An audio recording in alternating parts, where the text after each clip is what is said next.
Los farmacocinéticos y farmacodinámicos para suprimir y superar la resistencia a los antimicrobianos, métodos de pruebas de susceptibilidad antimicrobiana y el impacto clínico de las infecciones debidas a patógenos resistentes y ampliamente resistentes a medicamentos.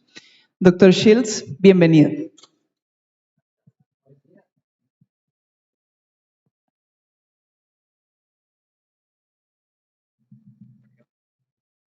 Buenos dias. It's great to be here. Thank you. All right, so our goal this morning is to talk a little bit about stewardship and how clinical pharmacists can really be empowered to improve patient outcomes. And I hope to share some important examples from our work with you that you can apply to your own institutions. So I want to start by saying something that we all know in this room is that antimicrobial stewardship stakes are an all-time high. At every hospital in the United States, stewardship is not only required, but participation in antimicrobial stewardship is tied to hospital reimbursement through Medicare and Medicaid services. So not only is it essential to improve patient outcomes, but reimbursement for many of our billing procedures are tied to complying with stewardship measures. And we know when we think about stewardship, we shouldn't really just think about controlling the use of antibiotics or saving money. We should be thinking about stewardship in the way of improving patient outcomes. And that's hopefully something I'll reiterate again and again today, is that really the goal of stewardship is to optimize clinical outcomes. Not save money, not restrict antibiotics, but to optimize clinical outcomes. And there's a number of ways we can do this by selecting appropriate doses and using molecular diagnostics.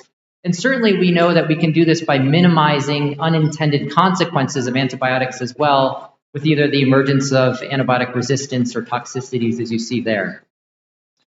So I think a question you should all be asking yourselves as you think to your local institution and how you're applying stewardship practices locally, are you achieving the best outcomes for patients? And are you pursuing the very best stewardship practices? This is an interesting paper to take a look at that was published last year, which kind of outlines the 6 best practices. We know the CDC and other bodies have put forward kind of the core measures, but these are some of the best practices. And to give you some examples, they include things like developing facility-specific guidelines. Maybe your specific guidelines for treating a common infection is tailored on your local epidemiology, what resources you have available, what diagnostic tools you have available. So many of us have gotten accustomed to putting guidelines in place, but what this article shows is that we do a very poor job of measuring adherence to these guidelines we work so hard to put in place. If we're going to spend all the time and energy to optimize outcomes and put the best guidelines in place, we need to ensure that clinicians at our institutions are using them. So many hospitals have implemented some of these measures, but certainly not all of them. And one of the goals for my presentation this morning is to tell you why I think pharmacists are so critical in achieving these best practices. We know that there are a number of roles that antimicrobial stewardship pharmacists fill in our hospitals. Certainly we know they're involved in the audit and feedback of antimicrobials. They're a liaison to other healthcare providers, and I think a very important liaison with the microbiologists and infectious diseases physicians. And I would go as far to say as the advanced training of clinical pharmacists in infectious diseases is one of the most important medical advances we've had in the last several decades. Like immunosuppression and other measures, we know that well-trained ID pharmacists can improve the outcomes of patients at our institutions. So by a quick show of hands, how many pharmacists do we have in the room this morning? Just me, maybe? There's a few. Yeah, all right. Good. And hopefully there's some more online. So, as you're thinking about this presentation this morning, one of the challenges I want to give you is, let's say maybe you don't have a lot of pharmacists at your institution. Maybe you just have one. What are some of the key things that one pharmacist or maybe 1 or 2 pharmacists can do at your institution that make a difference? And these are 3 things that I think absolutely make a difference. And I'm going to show you evidence this morning on why I believe this. Number 1 is dose optimization. Every antimicrobial we prescribe can be optimized by the dose that we give for patients, and improving and optimizing that dose absolutely improves patient outcomes, and I'll show you some evidence of this. Secondly is diagnostic stewardship. Diagnostics have evolved in the last decade in a significant way, where we're now able to get information faster and more accurately than ever before. But there's a major disconnect in the speed with which we get information and how that information is acted upon. I'll show you some examples where I think pharmacists are the perfect conduit to taking rapid information and making it an intervention and an action for your patient. And then finally, there's no better example of this than time to appropriate therapy. We know of all the things we do in infectious diseases, there are a few core things that improve mortality. One of those is giving antibiotics appropriately that are in vitro active as soon as possible. And again, pharmacists, I think, have an important role in this. So dose optimization. Let's talk about, you heard from Dr. Tama a little bit yesterday about dose optimization, and there's lots of examples of this in the literature. For example, dosing vancomycin, something that everybody in this room has experience with. If we dose this based on AUC exposures, we know that we can minimize toxicity for our patients or nephrotoxicity. Tigecycline, as I'll show you on the next slide, when this antibiotic was developed, we were giving the wrong dose to most patients with gram-negative infections. And this is a way where we have to think outside the box to know what the right doses are for our patients. And I'm going to show you some evidence to say that beta-lactams should all be given as prolonged infusions. And importantly, I think even if you don't have a lot of pharmacy resources at your institution, something that you can do that's very simple is put together standardized guidelines. So other clinicians at your institution know how to dose antibiotics in the most optimized way. Okay, so let's start with tigecycline. Tigecycline got a bad rap. The reason for that is we know that it has extensive tissue penetration, but doesn't concentrate in the bloodstream, doesn't get into the lungs or the urine particularly well, and we were giving the wrong dose to most patients with severe gram-negative infections. And so there was a warning that was added to this product label of higher mortality for pneumonia for tigecycline. But lo and behold, when you actually double the dose, look at the difference it makes in important clinical outcomes. This is a study that compared a 200 milligram loading dose followed by 100 milligrams every 12 hours to the standard dose, which is half of that. And you can see both in ICU-related deaths and clinical cures, outcomes were significantly improved.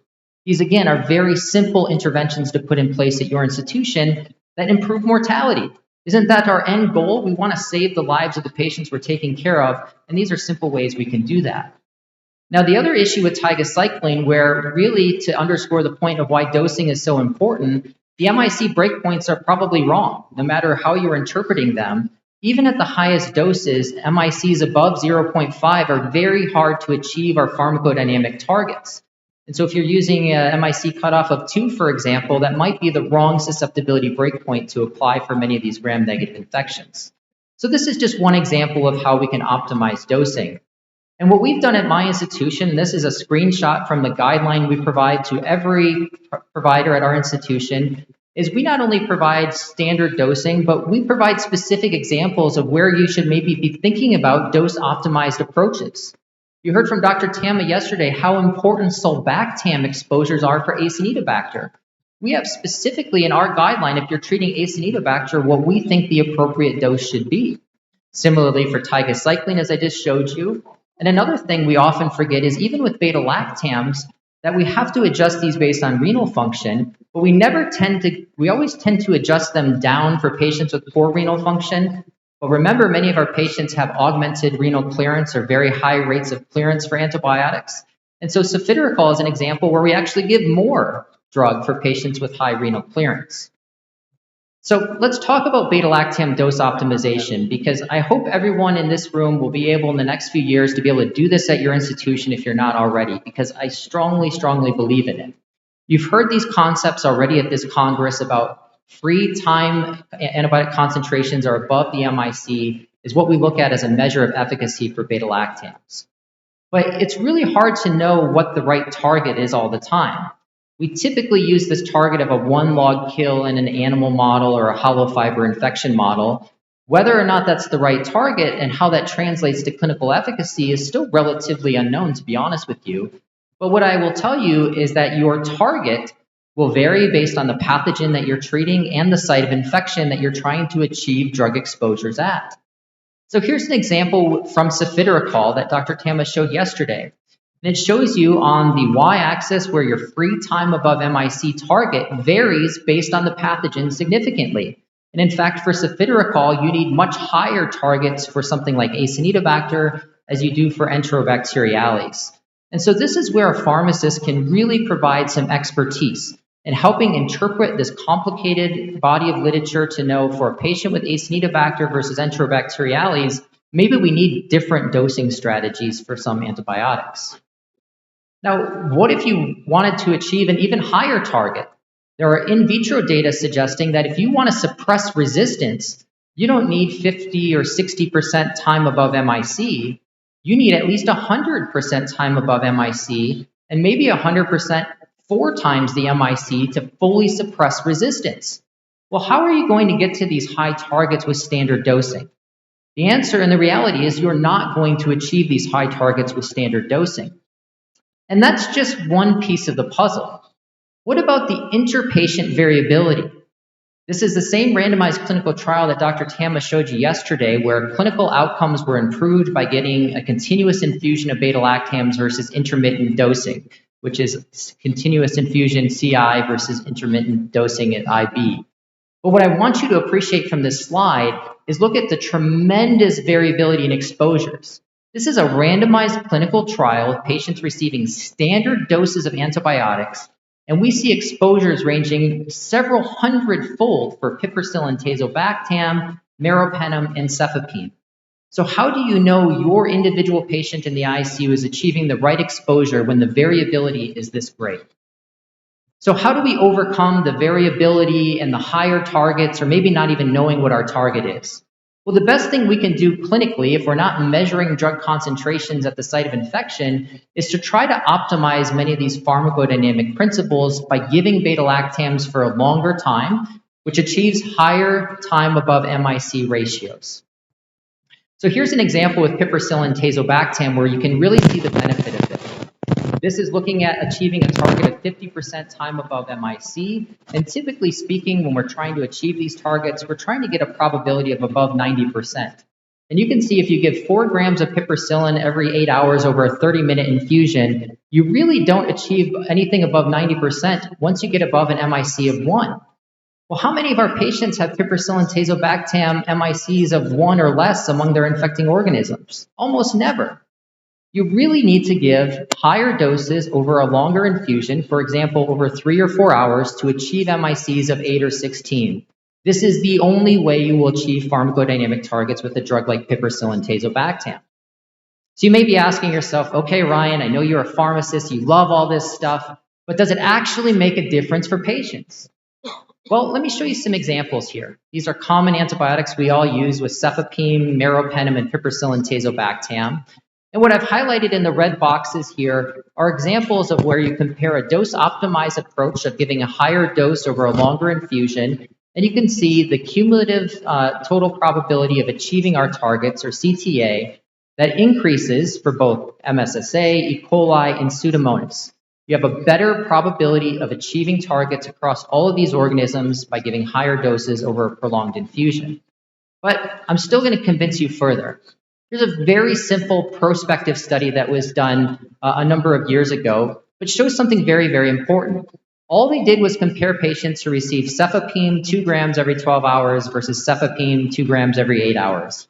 These were 113 patients with gram-negative bloodstream infections. So unlike the clinical trials Dr. Tama showed you yesterday, there's no question whether these patients had true infections or not. And look at the Kaplan-Meier graph. This is a profound impact of giving higher doses of cefepime for gram-negative bacteremia. Again, these are very simple things we can do to improve the outcomes of our patients. Maybe you're still not convinced. Well, then I'll show you some meta-analysis data. This includes 19 studies and over 3,200 patients across many observational studies, all with piperacillin tazobactam. About 56% of patients across all these studies received prolonged infusion. And the take-home message from this meta-analysis is that prolonged infusions increase the odds of clinical cure, they increase the odds of microbiologic cures, and they decrease the odds of mortality. It's hard to refute these data. Now, it is true, there is not a single randomized clinical trial that has shown a mortality benefit for prolonged infusion, as Dr. Tama laid out yesterday. But let me show you some examples of maybe there are other outcomes that we care about for our patients that can be improved. This is a very nice retrospective study that was published just a few months ago in Open Forum Infectious Diseases. What this was is a retrospective matched cohort study at a single institution that compared the outcomes of their patients who received beta-lactams as a 30-minute infusion compared to when they made an institutional switch to giving 3-hour infusions for all their beta-lactams. These are all patients with gram-negative monomicrobial bacteremia, so single pathogens in their blood cultures.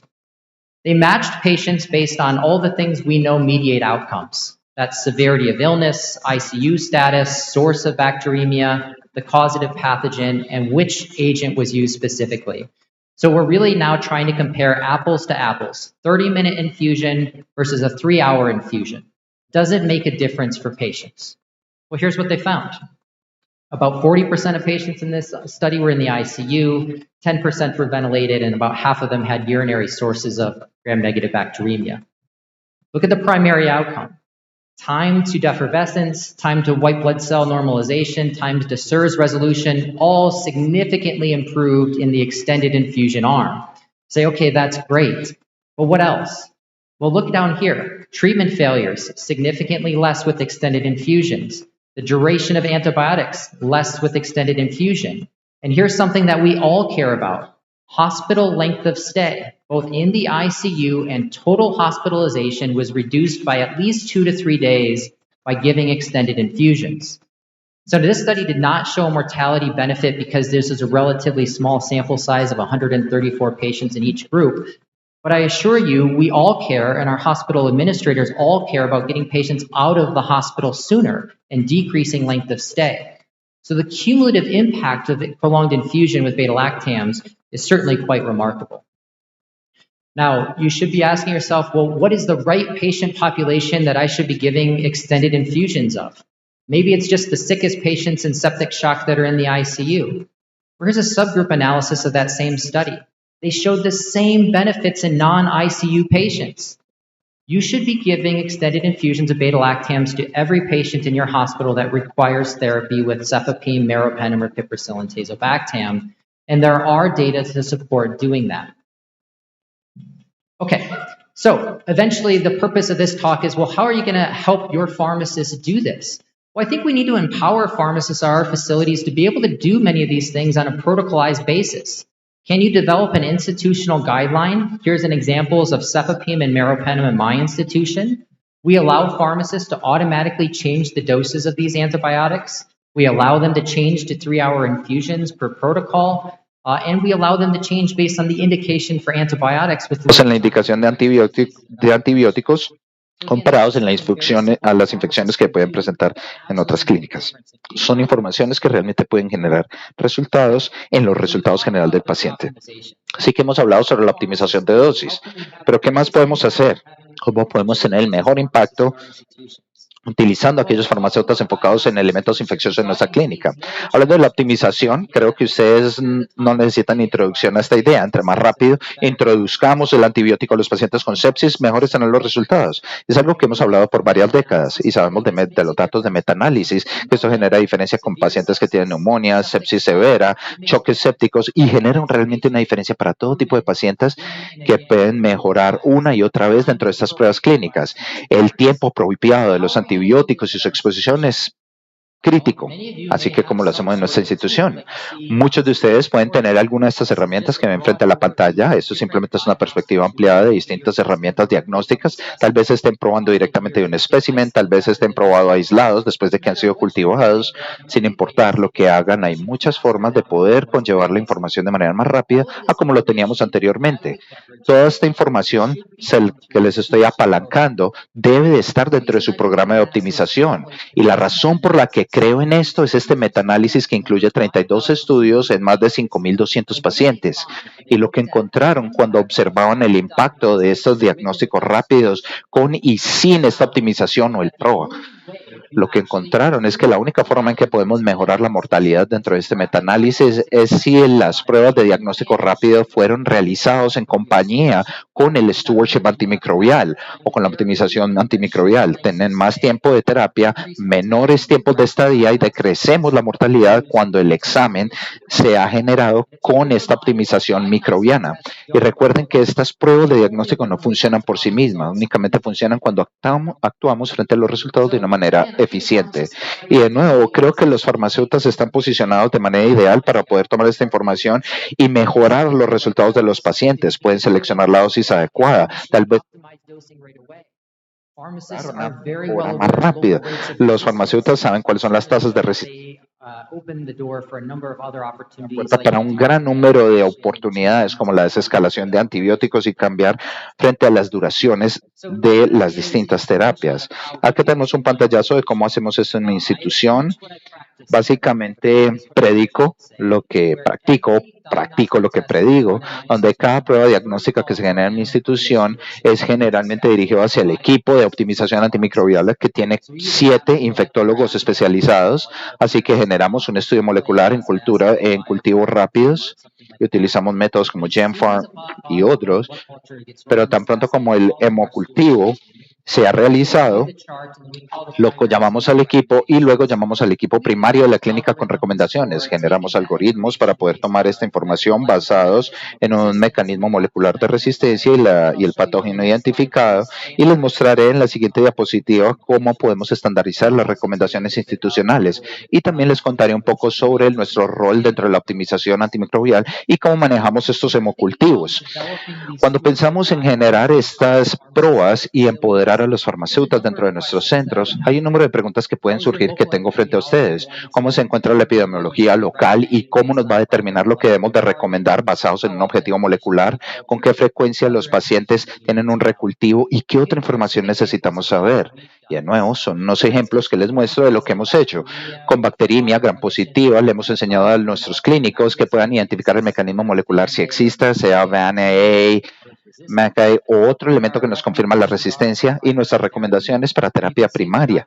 Y pueden ver que no solamente estamos recomendando el vancomicina o bisoxilin, pero estamos recomendando también dosis específicas y qué comentarios podemos proveer en términos educativos para nuestros principios y guías base institucional. Y de hecho estamos generando estrategias basadas en la severidad de la enfermedad. En shock séptico manejamos a los pacientes de forma distinta y tenemos recomendaciones a la medida basado en susceptibilidades locales.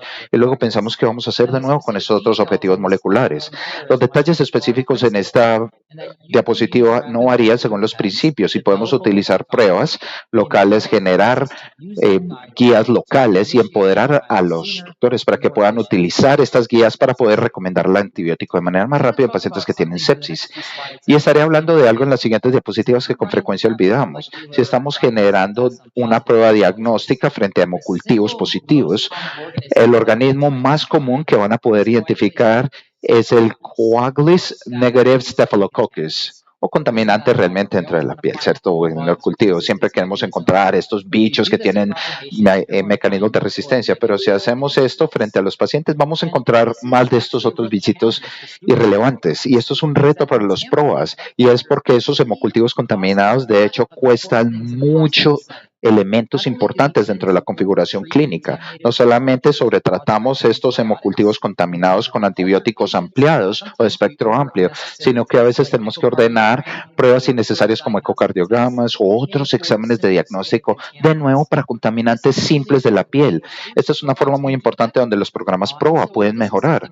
Por lo tanto, esto es algo que tacleamos recientemente y publicamos este artículo el año pasado, donde tratábamos de juntar protocolos estandarizados que fueron realizados por parte de nuestros farmacéuticos especializados en PROA. Ellos miraban cada hemocultivo contaminado y es esta la forma en que intervinieron. Así que comparamos 3 distintas fases. La primera fase era antes de hacer cualquier tipo de prueba de diagnóstica molecular. La segunda fase es cuando únicamente estamos haciendo la prueba molecular, pero no con ningún tipo de intervención estandarizada de optimización. Y la tercera parte es cuando unimos estos dos lados. Tenemos pruebas rápidas a nivel molecular versus intervenciones estandarizadas de optimización.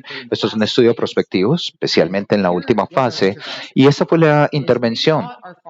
A la medida que le enseñamos a los farmacéuticos a que miraran criterios simples basados en la identificación de coagulase negative staph dentro y generando un examen molecular rápido, generamos un hemocultivo que daba positivo, miramos si el paciente tenía flebitis o otros elementos que pareciera infectado, será que tenían un material prostético en alguna parte, y la respuesta, si la respuesta a todo esto es un no, lo clasificamos como un contaminante de piel simple y proveemos unas recomendaciones muy simples que les estaré mostrando. Pero si la respuesta en alguna de estas preguntas fue un sí, le hemos enseñado a los farmacéuticos cómo poder proveer recomendaciones para un trabajo más ampliado.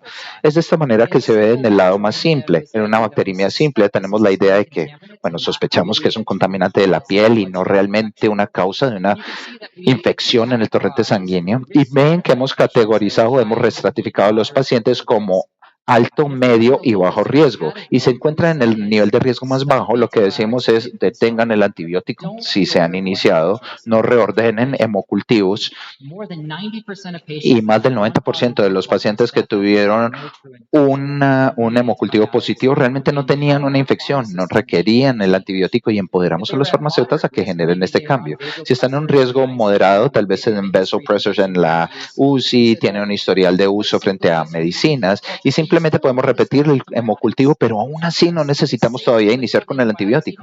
Es seguro mantener el antibiótico así están en un shock séptico.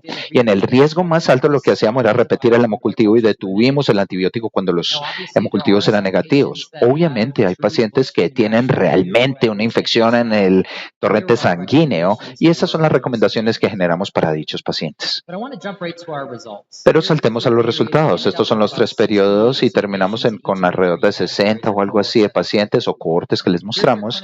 Acá tenemos las características clínicas y pueden observar que las características fueron bastante similares a través de los 3 periodos.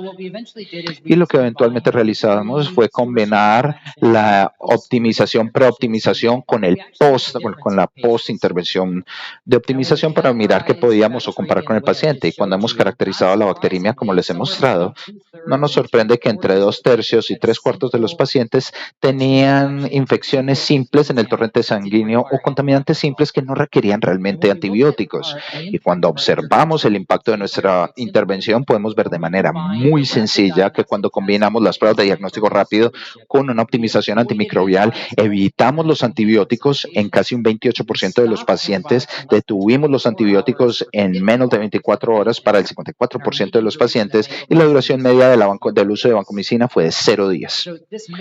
Por lo tanto, puede parecer como un problema simple que muchos de ustedes tal vez se sienten cómodos de manejar, pero la mayoría de estos pacientes no son manejados por especialistas en enfermedades infecciosas, pero sus programas PRO sí pueden recibir beneficios y hemos visto que las infecciones del torrente sanguíneo no son tan común en recurrencia cuando dejamos o manejamos correctamente los antibióticos. Realmente no observamos ningún resultado en ningún otro resultado clínico, esperamos ver menos ecocardiogramas ordenados, no pasó, pero el tiempo medio de estadía fue reducido en 3 días cuando comenzamos a aplicar eso con pacientes que tenían contaminantes dentro de sus hemocultivos. Y de nuevo, reducir el tiempo de estadía por 3 días en el hospital tiene unos reembolsos muy importantes en su inversión para los programas PROA o para los programas de optimización. Estas son las conclusiones de estudio, fueron prácticas muy exitosas de realizar, es algo que empoderamos a los farmacéuticos que realicen a través de nuestro programa de optimización y hemos podido apalancar mejores resultados con líneas o con estándares para que puedan practicarlos. Elementos muy impactantes. Y este artículo, si les interesa revisarlo en su institución con datos suplementarios de estos artículos, recuerden, por favor, tomar esto hacia sus instituciones, empoderan a los farmacéuticos para que lo puedan utilizar, van a utilizar menos antibióticos, vamos a evitar toxicidades y van a poder dar de alta a los pacientes de manera más rápida, a pesar de tener cultivos con hemocultivos contaminados. Y algo muy importante también es el tiempo para una buena terapia antibiótica.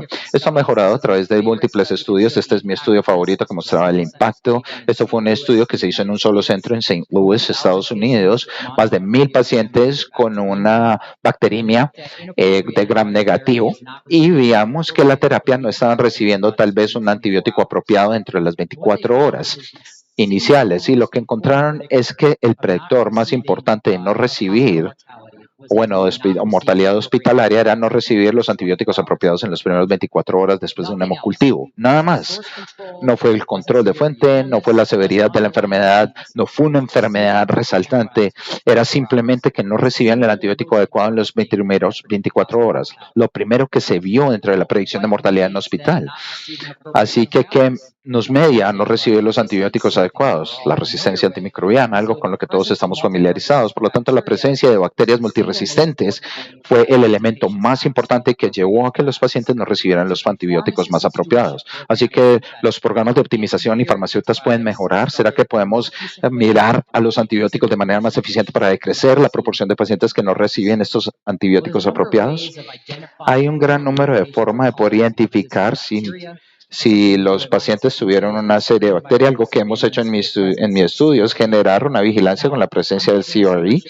No recibí, estoy hablando sobre optimización, sé que estoy hablando de supervisión rectal, pero recibimos estas sugerencias en nuestro programa porque cuando estamos recibiendo los antibióticos adecuados para un paciente es una parte muy importante de información, saber si el paciente se está colonizado con bacterias resistentes o no. Por lo tanto, hemos realizado estudios similares en pacientes trasplantados y hemos visto que una tercera parte de los pacientes colonizados generaban infecciones invasivas. Así que incluso frente a los pacientes más críticos con inmunosupresión, podemos ver organismos resistentes y podemos generar incluso programas que vayan más acorde a su cuadro. Así que esto es distinto a lo que tenemos en Latinoamérica, donde tenemos una alta prevalencia de organismos resistentes. ¿Tendría sentido utilizar empíricamente agentes novedosas cuando sabemos que alguien está colonizado con KPC que está produciendo la Klebsiella, por ejemplo? Esto es un estudio que se publicó hace unos cuantos años en Italia que responde a esta pregunta. Con Klebsiella, con una bacteria de Klebsiella, de KPC, sabemos si el paciente está colonizado con KPC, pueden iniciar con el Asactes avibactam más rápido, y esta es la mortalidad de 30 días, y pueden ver que al iniciar dentro de 24 horas, tienen la tasa de mortalidad más baja, y la mortalidad comienza a decrecer a la medida que comenzamos a adecuar o utilizar los antibióticos adecuados para el KPC. Esto puede ser muy intuitivo para la mayoría de ustedes que saben sobre esto, y dicen, ¿será que voy a utilizar mi última línea de defensa empíricamente? ¿Para el paciente adecuado? Sí, deben de utilizar estos agentes novedosos de manera empírica para el paciente adecuado debido a esto.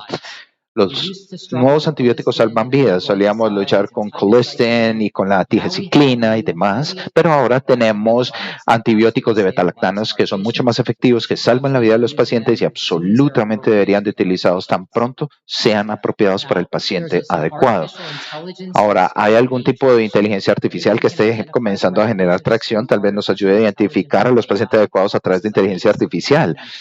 Tal vez sea algo que venga en el futuro, pero tomar todos los datos que están disponibles para nosotros e identificar a los pacientes adecuados es importante aún para nosotros. Quiero mostrarles un ejemplo. Y hacia el final, esto es hacia lo que se resume todo lo demás. Debemos de tomar en cuenta toda esta información como un buen optimizador, cómo está el paciente, qué probabilidad tienen de morir frente a la infección que tienen en el momento, y debemos de utilizar agentes novedosos de manera empírica, y la respuesta es sí para el paciente adecuado. Y para las personas farmacéuticas acá, de nuevo, ustedes están posicionados en un punto ideal. Muchas veces son la primera línea de defensa. Antes de que las enfermedades infecciosas sean consultadas, muchas veces de nuestros farmacéuticos identifican este tipo de pacientes anteriormente o son contactados para una terapia empírica adecuada. Debemos de tomar una decisión adecuada para mejorar el resultado de los pacientes, porque para el momento en que una enfermedad infecciosa es consultada, tal vez hayamos perdido la oportunidad para algún paciente. Así que en conclusión, creo que la optimización antimicrobial debe de ser absolutamente utilizado para mejorar los resultados de los pacientes. No les estoy diciendo que corten antibióticos y ahorren dinero, pero si generamos las prácticas de las que hemos hablado, ustedes van a estar realizando esto por práctica. Así que sí, la optimización debe de ser enfocada al mejoramiento del resultado del paciente, y hacia allá debemos de dirigirnos. Y finalmente, para nuestros farmacéuticos que están en línea o que están acá presencialmente, que no vieron esta diapositiva el día de ayer, el SIDP es una asociación de farmacéuticas frente a enfermedades infecciosas en los Estados Unidos. Esperamos ampliar nuestra presencia a nivel global y tener una representante en Latinoamérica es esencial. Así que si tienen farmacéuticas en sus instituciones que quieran involucrarse, por favor, contáctense con las personas en la diapositiva. Nos encantaría saber de su experticia en Latinoamérica y compartir mejores prácticas que también hemos aprendido. Con esto, les agradezco por su tiempo, su atención, y tomaré preguntas posteriormente.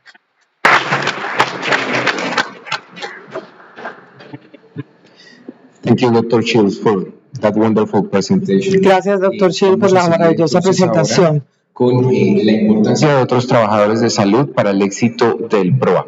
Es para mí realmente un gusto presentar a una amiga muy querida de la casa, la doctora Wanda Kornstein. La doctora Wanda es médica de la Facultad de Medicina de la Universidad de Buenos Aires.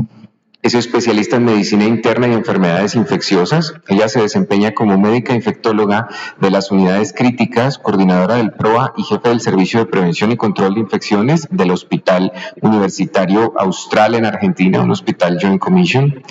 Forma parte del Comité de Infectología Crítica de la Sociedad Argentina de Terapia Intensiva, SATI, y es la directora de la Maestría en Prevención y Control de Infecciones de la Universidad Austral. Bendita, bienvenida. Bueno, buenos días a todos.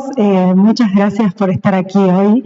Gracias a la doctora Villegas, al doctor Payares y a todo el equipo de la Universidad del Bosque que son tan amables y que me invitan a este evento tan importante. Para mí es un orgullo estar acá y muchas gracias. En esta charla, cuando me dieron el título, me preocupé mucho porque dije, ¿cómo explicarles algo que para mí es de todos los días, ¿no? Tener muchos trabajadores de distintas áreas del hospital para trabajar en PROA. Entonces, intenté dar una mirada personal a esto. Estos son mis conflictos de intereses. Y aquí pueden escanear todas las citas que voy a utilizar para esta charla y mucho material de PROA para que tengan acceso a las guías y todo en el mismo lugar. Está aquí. Entonces, la primera pregunta que me hice es ¿de qué depende el éxito del PROA? ¿De qué depende? Si uno tiene que decir ¿de qué? ¿Cuál es el driver más importante? Y yo creo que son las personas. El PROA depende de las personas que lo componen, el compromiso que uno logra tener de las autoridades y la interacción entre los profesionales de la salud. Es el core de resolver los problemas o el éxito que puede tener un PROA. Y hay tres conceptos que, charlando con mis colegas, me pareció interesante incluir cuando pensamos ¿por qué es mejor que haya un equipo interdisciplinario para llevar a cabo un PROA? En realidad hay tres cosas, ¿no? Hay un costo de oportunidad. Imagínense si yo soy infectóloga, imagínense si yo tengo que aprender todo lo que sabe el microbiólogo, todo lo que sabe Ryan, jamás lo alcanzaría, por supuesto. Entonces, esa mirada de alguien hace la tarea de otros y deja hacer la tarea propia, de que le compete. ¿Cuánto le cuesta eso a la institución? Que yo me capacite en todo lo que hay que saber para hacer de PROA. O sea que en ese punto es importante tener un colega y un experto al lado que sepa hacer y que construya este PROA con nosotros. También hay una economía de escala, ¿no? Si las personas cumplen diversas tareas, puede aumentar la productividad y hacer que el sistema se costee, se autofinancie e incluso cueste menos. O sea, si podemos lograr un grupo que tenga distintas miradas y que hagan roles diferentes con un objetivo común, probablemente este grupo crezca y ahorre y hasta se costee por sí mismo. Y por último, lo que es la convergencia disciplinar. Y esto es importante. O sea, nosotros en un PROA no damos tareas, porque cuando uno da tareas, generalmente la adherencia a eso es menor, sino que nosotros construimos a través de una mirada colectiva, a través de una mirada interdisciplinaria, a través de lo que el farmacéutico me puede aportar, el microbiólogo, el infectólogo, el profesional en control de infecciones. O sea que por eso es mejor tener un equipo interdisciplinario para llevar adelante este programa. La base, como decía Ryan, yo estoy a favor absolutamente del farmacéutico. En Latinoamérica requiere un espacio propio para que nosotros lo ayudemos, lo empoderemos. El farmacéutico tiene que estar incluido en cualquier programa de PROA de las instituciones. Pero reconozco que hay un nivel inicial que, por lo menos en mi país, en Argentina, hay muchos hospitales que no cuentan con farmacéuticos o que hay uno solo para todas las tareas.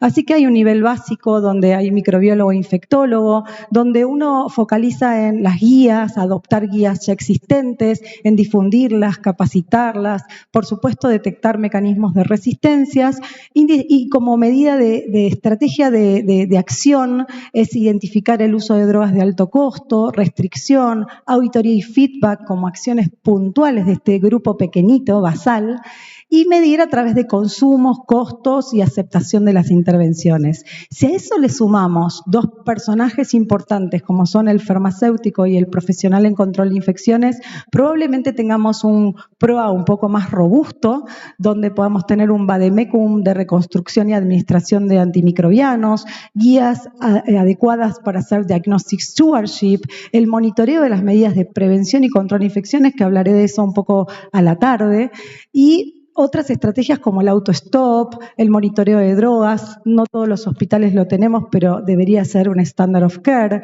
auditorías prospectivas, cuantificar intervenciones, adherencia a las medidas y todo eso a través de indicadores. Ahora, si esto mismo lo ponemos a través del trazado de una infección intrahospitalaria, que en realidad que es lo que a la larga uno quisiera evitar, entonces el PROA se articula con esta sucesión de hechos que le ocurre a un paciente cuando está internado.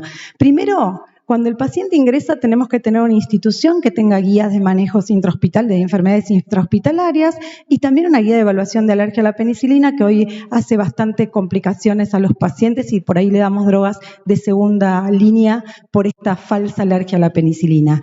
¿Qué medida de control hace el PROA acá? Es la adherencia a nuestras guías, o sea, que los tratamientos empíricos iniciales estén adecuados a la guía que conformamos. Cuando ya sospecho una infección intrahospitalaria, optimizar el diagnóstico, tomar las muestras de los lugares representativos, no tener hemocultivos contaminados y pensar en un tratamiento sobre coagulazas negativos en hemocultivos y, por supuesto, calcular el porcentaje de test correctos que utilizo para el diagnóstico de esos pacientes. Una vez que inicio el tratamiento empírico, siempre voy a basarme en factores de riesgo y epidemiología local, administración adecuada en tiempo y forma y, por supuesto, el control de foco que es parte de este manejo. Y ahí el PROA va a medir a través de cortes de prevalencia, a través de apropiabilidad, a través de evaluación de tiempos de administración, cómo estoy en esta instancia, ¿no? Cómo es mi performance cuando yo inicio un tratamiento empírico inicial. Y por último, cuando ya tengo el germen y puedo ponerle nombre y apellido a la infección, saber qué tratamiento es el mejor, definido, de escalar o escalar a veces, dosificación y monitoreo, acortar la duración y tratar de pasar rápidamente de endovenoso a vía oral. Y ahí el PROA va a medir consumos en DDD, DOT, LOT, ahorros por intervención, porcentaje de monitoreo terapéutico de drogas, de escalamiento, adecuación y pasaje a vía oral. Y siempre hay que tener una medida de balance, ¿no? El balance lo da la mortalidad, la densidad de incidencia de microorganismos resistentes y la incidencia de infecciones asociadas al cuidado de la salud y clostridioides difíciles. O sea que a través de esta diapositiva les quise mostrar por lo menos el grupo inicial de PROA, qué es lo que hace continuamente con los pacientes internados y con sospecha de infección nosocomial. Ahora entonces, ¿por qué necesito a otros profesionales para implementar acciones de PROA? Y ahí digo, bueno, los problemas son múltiples en la institución y así como las personas involucradas en la solución del problema. Por lo tanto, necesitamos más gente, no solo esas 4 roles importantes que les mencioné, sino porque uno sabe que un problema es más complejo, que las soluciones deben buscarse en forma conjunta, que deben ser paso a paso, que debemos priorizar estrategias que cambien el comportamiento, que hay que monitorizar el impacto y adaptar las estrategias y siempre hacerlo de manera multifacética. Este equipo ampliado, antes les conté el nivel inicial, el nivel intermedio y ahora hablamos del ampliado. En realidad, ustedes pueden incluir a quienes deseen. Como les dije, cada hospital tiene una idiosincrasia propia y ustedes conocen quiénes son sus líderes, ustedes conocen qué rol tiene cada profesional en lo cotidiano. Por lo tanto, que esto es una mirada general, pero me parece que no podemos dejar de incluir a los líderes de los servicios asistenciales, incluido quirófano, ¿no? Que es todo un programa aparte, digamos, enfermería, calidad y seguridad, tecnología de la información, áreas administrativas, líder de capacitación e incluso todo lo que nos puede aportar un epidemiólogo. Cuando hablamos de áreas asistenciales, ellos son los que van a bajar y van a controlar diariamente que lo que nosotros escribimos en conjunto en el PROA se cumpla. Un jefe de área, cuando hace la recorrida, tiene que sostener todas estas guías y toda esta mirada estratégica, porque si no va a ser mucho más difícil que logremos un éxito. Entonces, es un soporte para el consenso, para la difusión de las estrategias de intervención, hace un análisis de situaciones específicas de cada área, probablemente necesite guías específicas de acuerdo a sus pacientes. Yo trabajo hace muchos años en terapia intensiva y esto es cotidiano. Nos reunimos, definimos qué tratamiento empírico inicial porque cambia la epidemiología año a año y nos ponemos de acuerdo. Y si hay alguna guía específica para riñón hiperfiltrante y cómo administramos los antibióticos, para falla renal, para ECMO, etcétera. Situaciones puntuales que tiene cada sector que debemos ajustarnos y adecuarnos a esa situación. Y, por supuesto, colaborar en la integración de los prescriptores a las directivas del PROA. Y yo puse acá que es el ciclo de mejora continua de esto de planificar, hacer, verificar y tomar acciones. Porque cuando uno tiene un PROA grande y un PROA ampliado, todo el tiempo trabaja sobre esta mirada. Uno detecta una situación, planifica una mejora en conjunto, verifica que se haga y nuevamente viene a ajustar y ajustar para generar innovación, mejores resultados y un valor agregado a lo que hacemos cotidianamente. En enfermería tenemos una oportunidad. En los países de Latinoamérica hay no sé si en Estados Unidos, pero hay una distancia enorme entre el médico y el enfermero.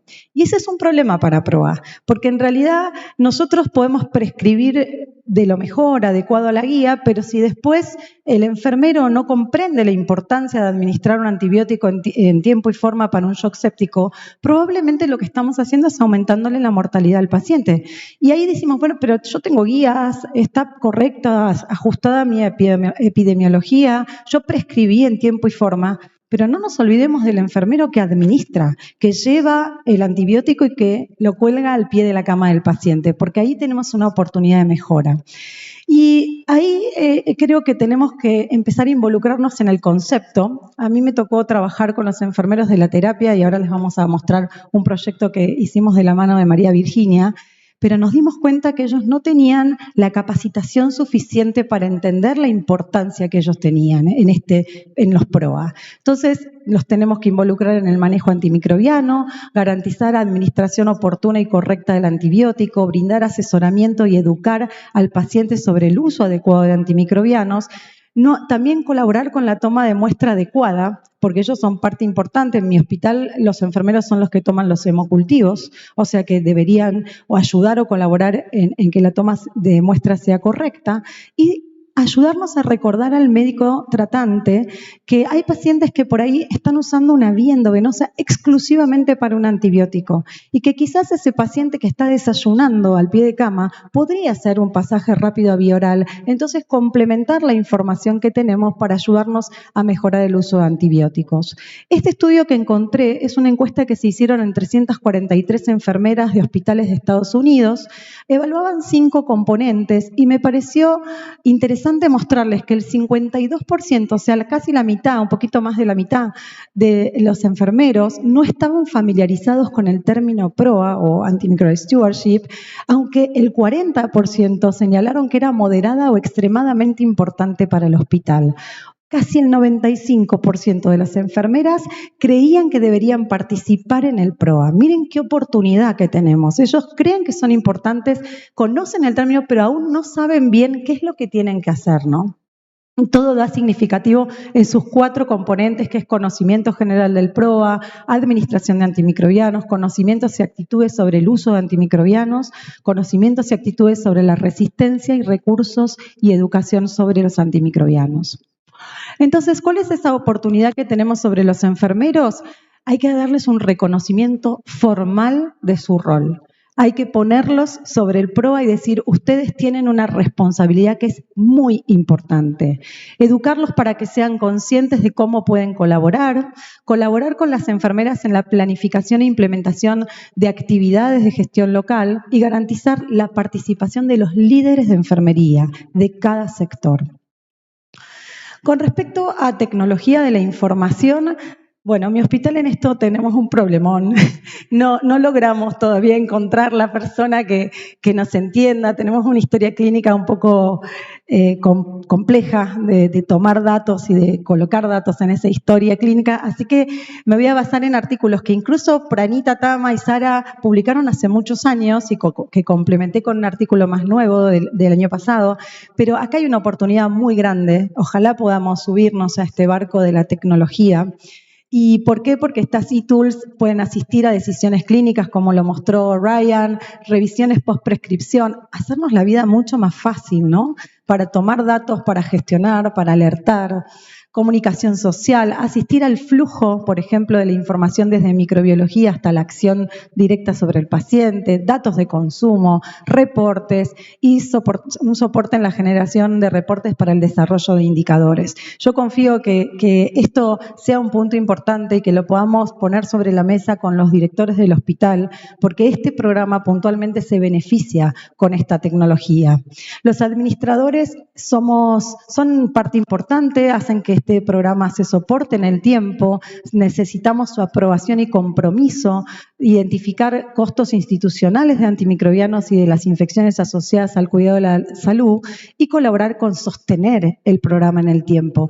En los países de Latinoamérica necesitamos esto, porque si no tenemos esta, probablemente el programa fracase, porque no nos dan insumos, no nos dan recursos, no se puede sostener económicamente, tenemos que hacer 5 cosas: asistir a los pacientes, hacer el PROA, control de infecciones, y eso probablemente fracase.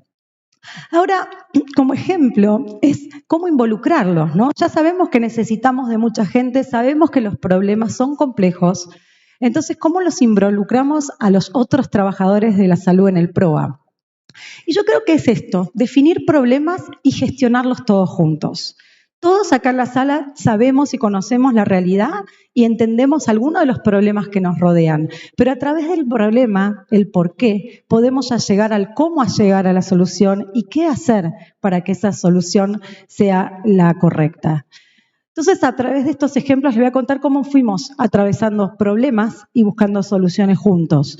Nosotros teníamos un problema con la administración de antimicrobianos en pacientes sépticos de la terapia intensiva.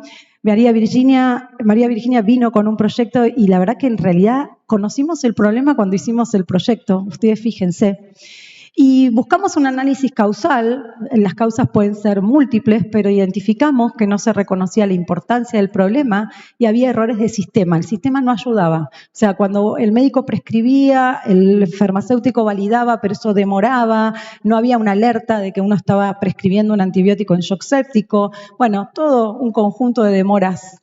Entonces, el objetivo fue administrar adecuadamente antibióticos en pacientes con sepsis y ahí tuvimos que convocar a otros profesionales, a los líderes de las áreas críticas, al jefe de enfermería de terapia intensiva, a representantes de farmacia, no solo al farmacéutico de PROA, al farmacéutico que trabajaba todos los días en el área de cuidados intensivos, control de infecciones, y empezamos a hacer una intervención educativa a cada turno de enfermería, fines de semana, la noche, etcétera, para que entiendan de este problema y de la importancia que había en solucionarlo.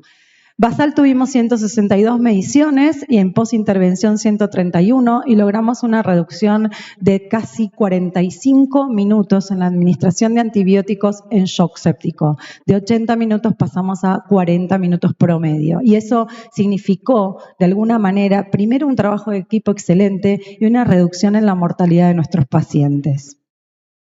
Con respecto a otro problema y involucrar otras personas en stewardship, tenemos un montón de guías en el Hospital Austral. De PROA serán unas 25 de todas las patologías frecuentes. Tenemos pacientes trasplantados de médula ósea, sólido, pacientes muy complejos, o sea que hay guía para todos, pero nadie las conocía. O sea, control de infecciones, PROA la conocíamos, nadie más. Entonces, nuestro objetivo fue difundir las guías de PROA y capacitar a todo el personal. Entonces, ¿qué necesitábamos? Y bueno, primero entender y consensuar, hasta más no poder, con todos los jefes de área el contenido de las guías, comunicar a gran escala. Nosotros tenemos 3.200 profesionales trabajando en el hospital, había que llegar a todos. sistema de capacitación virtual, evaluar la calidad de diseño de las guías y conocimiento y aprobación de los líderes del hospital.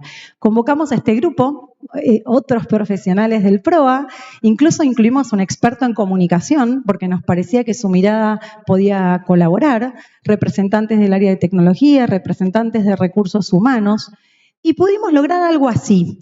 Con muchas dificultades y nos costó un montón, pero por primera vez teníamos una app que decía Hospital Universitario Austral, donde estaban todas nuestras guías, donde estaba la terapia antibiótica, un factor de riesgo, tipo de sala donde estaba internado el paciente, tipo de infección, e incluso dosificación, y tenía alertas de dosis de carga, de dosis de mantenimiento y de infusión prolongada.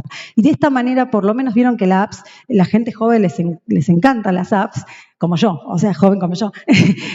Así que esto fue muy útil para llegar a todos los profesionales y mejoró la prescripción en nuestros pacientes. Otro de los problemas que creo que muchos de nosotros tenemos es que no se cumple de manera apropiada la profilaxis antibiótica en cirugía. Yo les puedo decir con una tristeza tremenda que esto nos llevó 2 años, no 1 mes ni 2 meses, 2 años. Encontramos que el personal médico desconocía o no comprendía la guía. El subdirector hace muy poquito me dijo, lo que pasa es que hiciste una guía que tiene 42 hojas y eso no lo entendemos. Bueno, es parte del problema, dijimos, entonces no se realizaba la prescripción adecuada, no se administraba la droga en tiempo y en dosis adecuada, no había registro en historia clínica de cuándo le habían administrado la droga. Yo fui a quirófano, hablé con el anestesiólogo y le digo, ¿a qué hora le administraste la profilaxis? Temprano. No, pero ¿a qué hora? Tempranito, era tempranito, me dice. Bien, entonces teníamos que resolverlo y teníamos un problema de infección del sitio quirúrgico. Los resultados eran malos. Entonces teníamos un motivador muy grande, que es evitar que nuestros pacientes que se operaran en el hospital sufran de infecciones. Entonces el objetivo fue mejorar la prescripción y administrar el tiempo antibiótico en el tiempo correcto. El número 2 todavía estamos trabajando en eso, pero en el número 1 convocamos a todos estos líderes, grupo grande. En muchas oportunidades me sentí un poco criticada, pero creo que fue constructivo y logramos esto. No lo van a poder creer. Ellos trataron de simplificar la indicación de la prescripción de profilaxis antimicrobiana en un algoritmo así sencillo, donde alertaba sobre las cirugías que requieren y no requieren profilaxis, el riesgo de colonización por SAMR en determinada población, la alergia a betalactámicos, y ahí había que hacer una cruz en la prescripción. Estaban felices, porque la verdad que la construimos juntos. Ellos analizaron mucho todos los puntos de la guía y lograron algo así, entonces ya se sentían empoderados en que ya sabían qué prescribir y cuándo.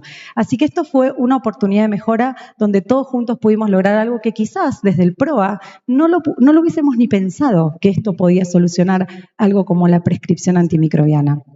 Y el último de los problemas que les comparto es que el 15% de los pacientes internados tenían etiqueta de alergia a la penicilina en mi hospital y obviamente recibían antibióticos de segunda línea, y encontramos, hay que analizar el problema todos juntos, sobrevaloración de síntomas de alergia, no teníamos una guía de evaluación propia, no se reevaluaba los síntomas de alergia por el personal experto, no había consenso con el servicio de alergia, eso me costó un montón. Los alergistas en mi hospital son bravos. El sistema no permite retirar la etiqueta de alergia en la historia clínica. O sea, teníamos muchos problemas. O sea, teníamos este problema porque había muchas cuestiones que teníamos que solucionar. El objetivo que nos pusimos fue mejorar la evaluación de pacientes alérgicos. Convocamos a todos, muchas reuniones, lectura de bibliografía, revisar todo lo que teníamos y logramos un algoritmo propio donde incorporamos el PENFAST, donde incorporamos el desafío oral a amoxicilina. El 4 de abril tenemos un ateneo enorme en el Hospital Austral donde está convocado todo el personal para que ellos se adhieran a este problema y entiendan la envergadura de sacarle todos los betalactámicos a pacientes que lo requieren. Así que de esta manera pudimos elegir todos juntos un algoritmo que nos convenció a todos en primera instancia y que lo pudimos probar para ver si resultaba en la falta de etiquetado de pacientes. Entonces, como conclusión, quiero transmitirle que para mí el éxito del PROA depende del personal que lo compone y el compromiso de las autoridades. que los propios roles del PROA construyen el programa a partir de una mirada interdisciplinaria, se planean las acciones y no desde la ejecución solamente, y que es clave convocar a un grupo ampliado para plantear problemas concretos con objetivos e intervenciones alcanzables y mensurables que mejoren el uso de antimicrobianos y los resultados de los pacientes. Este es todo el grupo PROA ampliado. Es agradecerle a cada uno de ellos que participa en todos estos proyectos y son muy entusiastas y innovadores al momento de las soluciones, e invitarlos también a formarse en PROA y control de infecciones a través de una maestría que tenemos en la Universidad Austral. Muchas gracias.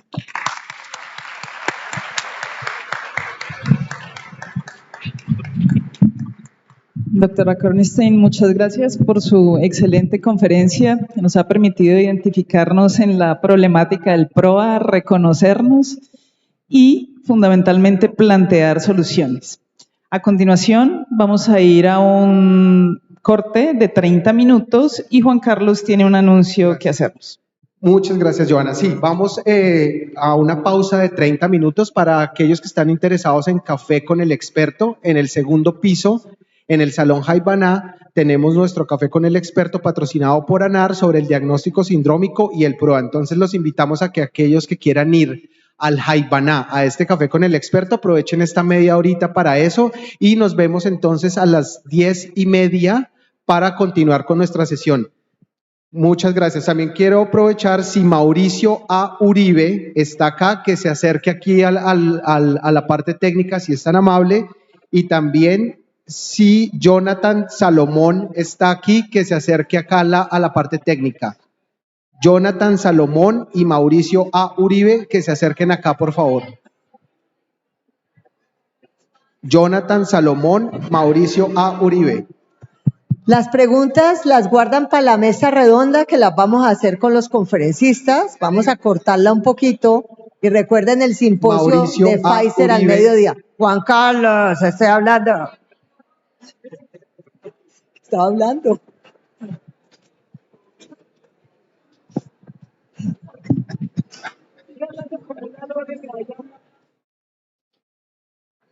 ¿Qué está diciendo?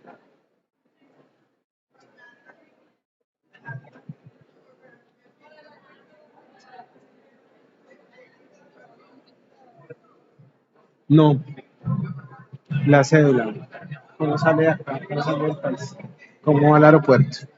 Mauricio A. Uribe, o si alguien lo conoce a Mauricio Uribe.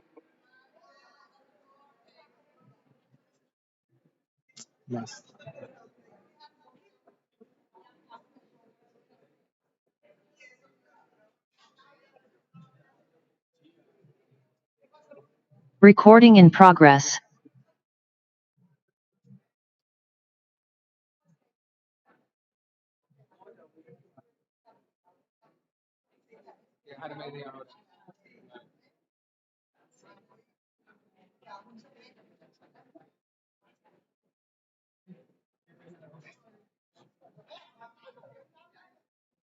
Recording stopped.